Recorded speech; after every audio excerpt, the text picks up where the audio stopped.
Hey everyone, welcome back to IF and Love Cinema, El Mes de Terror, the month of terror here at Pop Counterculture, and we are covering Vacaciones de Terror, Vacations of Terror 2, Diabolical Birthday. It's a movie where Pedro Fernandez's character Julio from the first movie comes back and meets this singer who is played by actual Mexican teen pop star at the time, Tatiana, named Mayra in this movie. She is the daughter of a movie executive, and he is throwing his younger daughter.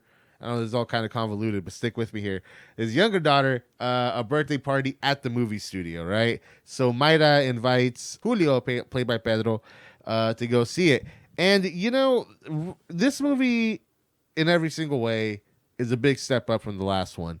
And right off the bat, like I was already having a lot more fun with it because it starts off with a fun meta joke. I'll just explain it right now, and I think if you're Mexican or Mexican American, you'll probably just kind of get this innately. But the joke is that Mayra, who is played by Tatiana, a pop star, and then she asks Pedro Fernandez, "Oh, do you sing?" And Pedro Fernandez says, "Oh, no, that's not really my personality." The big joke is, if you remember from the last video, that Pedro Fernandez was himself a teen pop star. It starts off having fun with itself. In the beginning, it's mostly like this airy, sort of lighthearted thing. But once the horror scenes like kick in, it kicks in pretty heavy. And it does so with this really well done transformation scene where the doll from the last movie, who looks totally different this time around, but whatever, it's the doll from the last movie, turns into a demon.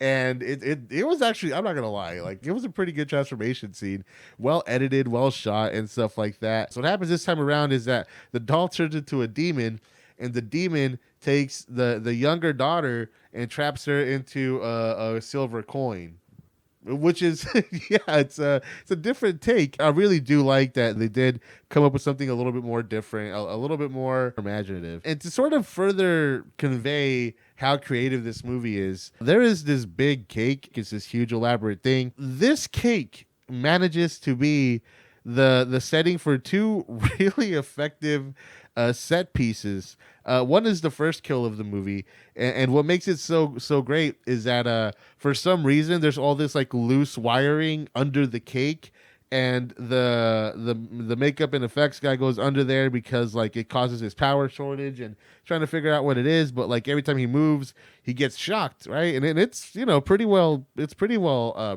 believable at least. And then he goes in there, and eventually the demon is under the cake, and this is a pretty dope little kill scene. But what the better one, the one that I really enjoyed the most, because it's just kind of well, okay, let me just describe it, right. Tatiana Mayra, the character Mayra played by Tatiana, she gets turned into a fondant figure of herself, like fondant, like sugar frosting and stuff like that. And she gets put on the cake, and the cake has this like elaborate river, and water flows through it, but the water turns into blood, and then it gets set on fire. And here you have like this cake is on fire, and she's this fondant figure, and for some reason I was like, oh shit. It was really well done. I'm not gonna lie. It was effective. It got to me. And so like that's to give you guys an example of the fun set pieces that run throughout this entire movie. Overall, it's just better. It's just a better movie.